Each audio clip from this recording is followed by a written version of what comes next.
तो कहानी की शुरुआत कुछ इस तरह से होती है जिसमें हमें हस्तर के बारे में बताया जाता है, पूर्ति की देवी जो अनंत सोना और खजाने की देवी है और ये पृथ्वी उनकी कोख है।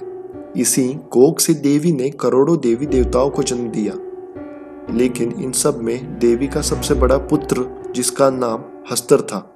देवी हस्तर से बहुत प्यार करती थी।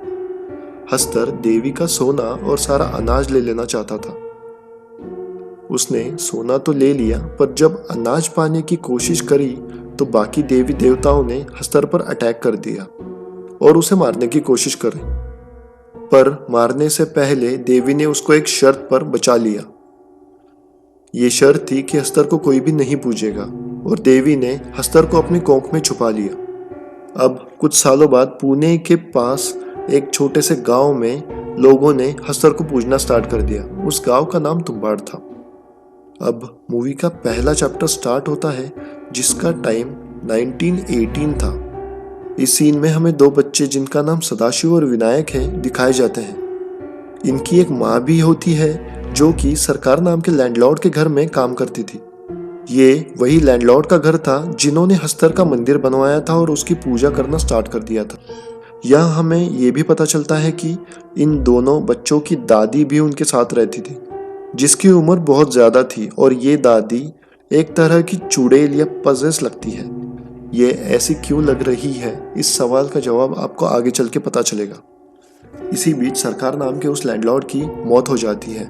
अब जबकि लैंडलॉर्ड नहीं रहा, वो लोग तुम्बाड़ छोड़ के पुणे में शिफ्ट होने का सोचते हैं, लेकिन उस औरत के दोनों बेटों में से सबसे बड़ा बेटा ग्रीडी होता है।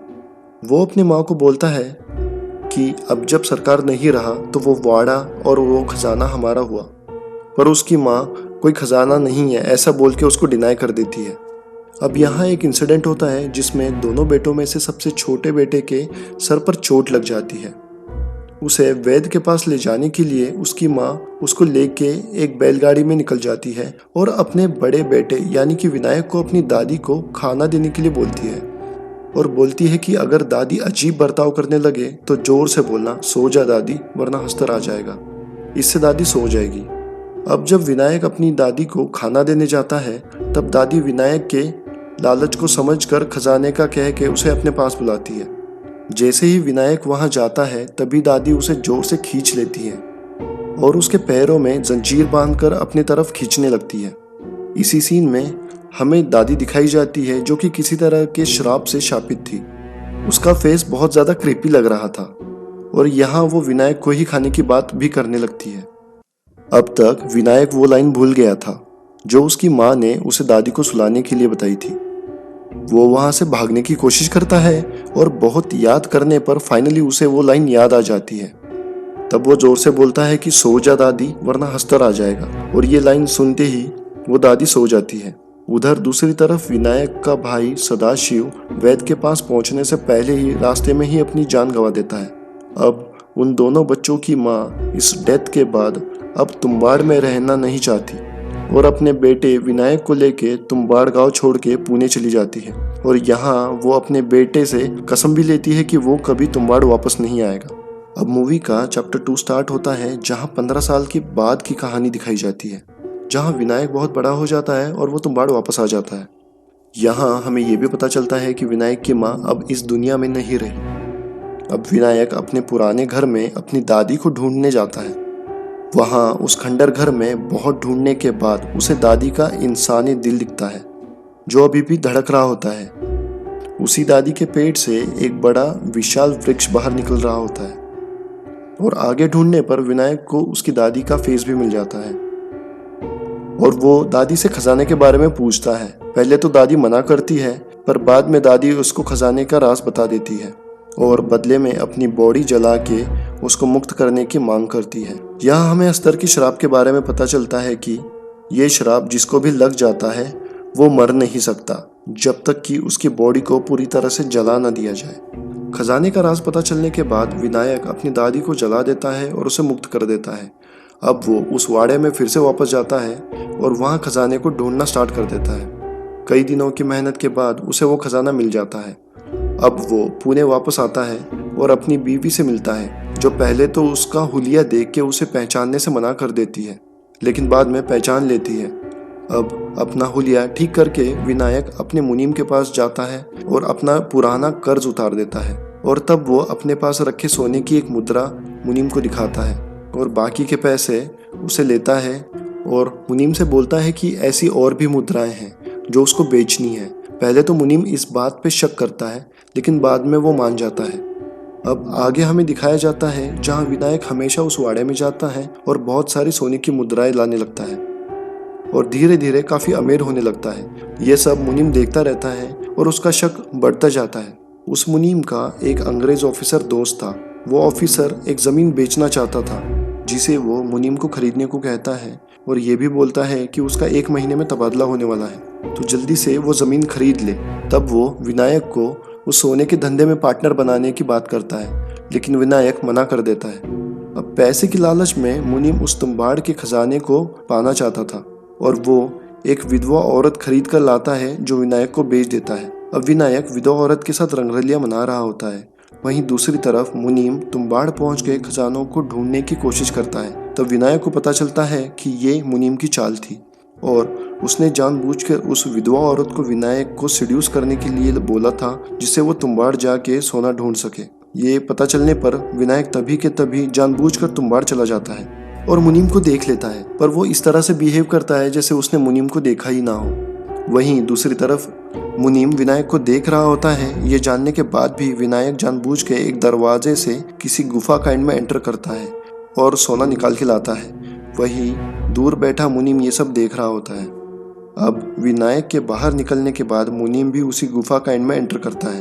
अब गुफा के अंदर मुनीम देखता है जैसे उसने किसी के शरीर में एंटर किया हो, क्योंकि यहाँ दीवार एकदम लाल थी जैसे किसी का पेट या कोंख हो, और ये दीवारें हिल भी रही थी जैसे कि किसी की सांस चल रही हो। यहीं उसको एक टिफिन दिखता है जो थोड़ी देर पहले विनायक लेके आया था। उस टिफिन को खोलने के बाद मुनीम उसमें देखता है कि एक आटे की गुड़िया थी। टिफिन खोलते ही एक अजीब सी क्रीपी दिखने वाली आकृति वहां आती है जो मुनीम को उठा ले जाती है। तभी विनायक भी गुफा में वापस आता है। अब विनायक के हाथ में एक आटे की गुड़िया थी। वो हस्तर को आवाज देता है और आटे की गुड़िया दे के उसका ध्यान बांट देता है और उसके पोटली में रखी सोने की मुद्राएं निकाल लेता है। अब थोड़ा आप कंफ्यूज हो रहे होंगे, तो मैं सिंपली आपको बता देता हूँ कि हस्तर को श्राप मिला था कि वो अपनी माँ की यानी कि पूर्ति की देवी के कोख में ही रहेगा, और ये कोई और जगह नहीं थी, ये पूर्ति की देवी की कोख थी। और याद कीजिए, हस्तर के श्राप में उसे अनाज को छूने के लिए भी मना था। तो यहाँ विनायक जब आटे की गुड़िया बना के फेंकता है, तब वो पहले सूखे आटे से एक राउंड बना लेता है और अनाज को ना छूने का श्राप मिलने की वजह से उस सूखे आटे के राउंड को हस्तर पार नहीं कर पाता। यानी कि ये अनाज हस्तर के लिए श्राप भी था और इसी हस्तर को आटे यानी कि अनाज की भूख भी थी। अब यहाँ एक बात और कि हस्तर जिसको भी छू लेता है वो इंसान भी श्रापित हो जाता है और अमर भी। ऐसा ही श्राप विनायक की दादी को भी लगा था, जो इतने सालों तक जिंदा तो थी पर अजीब से रूप में। इसी वजह से उसका शरीर तो खत्म हो जाता है, पर तब भी वो जिंदा थी जब तक उसको विनायक ने जला नहीं दिया था। वो भी कभी आके हस्तर से सोना चुराती थी और किसी दिन हस्तर ने उसको छू लिया होगा। अब वैसे ही श्राप हस्तर के छूने से मुनीम को भी लग जाता है और वो भी दादी की तरह बन जाता है। अब विनायक से मुनीम की तकलीफ देखी नहीं जाती तो उसको जला देता है और कोंक यानी कि गुफा से बाहर आ जाता है। और यहाँ खत्म होता है चैप्टर 2। अब चैप्टर 3 में हमें 14 साल के बाद की कहानी दिखाई जाती है, जहाँ भारत अंग्रेजों की गुलामी से मुक्त हो जाता है। अब तक विनायक बहुत ज्यादा अमीर हो गया था और पैसा आ जाने के कारण विनायक की अय्याशियां भी बहुत ज्यादा बढ़ गई थी, जिसमें नशीले पदार्थों का सेवन, प्रोस्टिट्यूशन, इन सब का उसको एडिक्शन हो गया था। अब तक विनायक के 3 बच्चे हो जाते हैं, जिसमें एक लड़का और 2 लड़कियां थी। विनायक की अब तक काफी उम्र हो चुकी थी और ना ही वो अब पहले की तरह कुएं से सोना ला पा रहा था। अब अपनी बूढ़ी उम्र का ख्याल रखते हुए वो अपनी कला अपने बच्चे को सिखाने की कोशिश करता है और उसे रस्सी पे चढ़ने की ट्रेनिंग देता है, लेकिन उसका बेटा एक पैर से अपाहिज होने की वजह से उतना फुर्तीला नहीं था। अब कुछ ट्रेनिंग के बाद विनायक अपने बेटे को वाड़े पर ले जाता है ताकि वो उसको रियलिटी दिखा सके। अब कुएं के अंदर घुसने से पहले विनायक अपने बेटे को आटे की गुड़िया बनाना सिखाता है और वो उसको ये भी बोलता है कि आज हम सिर्फ प्रैक्टिस के लिए आए हैं, तो आटे की गुड़िया आज अंदर नहीं ले जानी। ऐसा बोल के वो दोनों गुफा में उतर जाते हैं। अब जब विनायक अपने बेटे को समझा ही रहा होता है तभी उसका बेटा शरारत में आटे की गुड़िया अंदर ले आता है और हस्तर वहां आ जाता है। अब जैसे तैसे विनायक अपने बेटे को हस्तर से बचाता है और वो आटे की गुड़िया हस्तर के खाने के लिए दे देता है।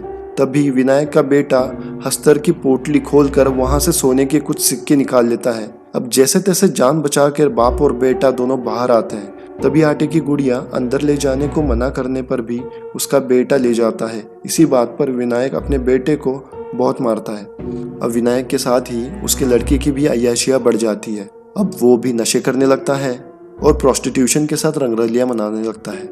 अब अगले सीन में हमें ये पता चलता है कि तुम्बाड़ का वाड़ा भारत के आज़ाद होने के बाद अब भारत सरकार के कब्जे में चला जाता है और भारत सरकार के कर्मचारी हफ्ते भर में उस वाड़े को लॉक करने वाले थे।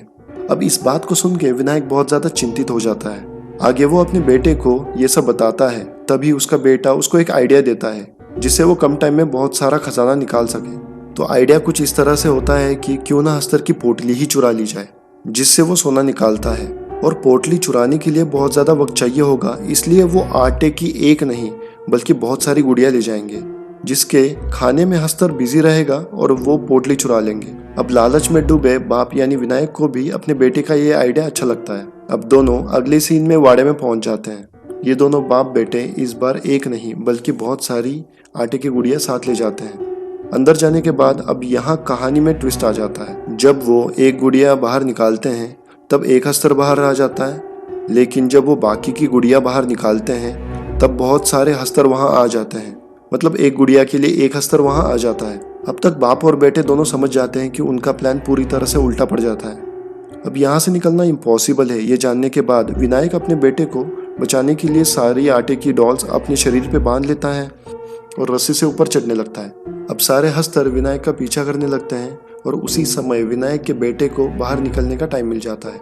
अब विनायक और उसका बेटा दोनों बाहर निकल जाते हैं। विनायक जब बाहर निकलता है तब हम देखते हैं कि एंट्रेंस पर इन्होंने आटे का एक घेरा बना रखा था और इसी कारण सारे हस्तर उस आटे की लाइन को क्रॉस नहीं कर पाते और वो सब वहीं मर जाते हैं। अब विनायक का बेटा बाहर आके देखता है कि उसके पिता को श्राप लग गया था, जैसा कि दादी और मुंशी को हस्तर के छूने से लग गया था। अब जब विनायक जान लेता है कि अब उसकी जिंदगी यहीं खत्म होने वाली है तो श्राप के साथ जीने के अलावा वो मरने की ठान लेता है और वो अपने बेटे से रिक्वेस्ट करता है कि वो उसके बॉडी को जला दे। विनायक का बेटा उसके पिता की रिक्वेस्ट पे उसकी बॉडी को जला देता है और मूवी की कहानी यहीं खत्म होती है।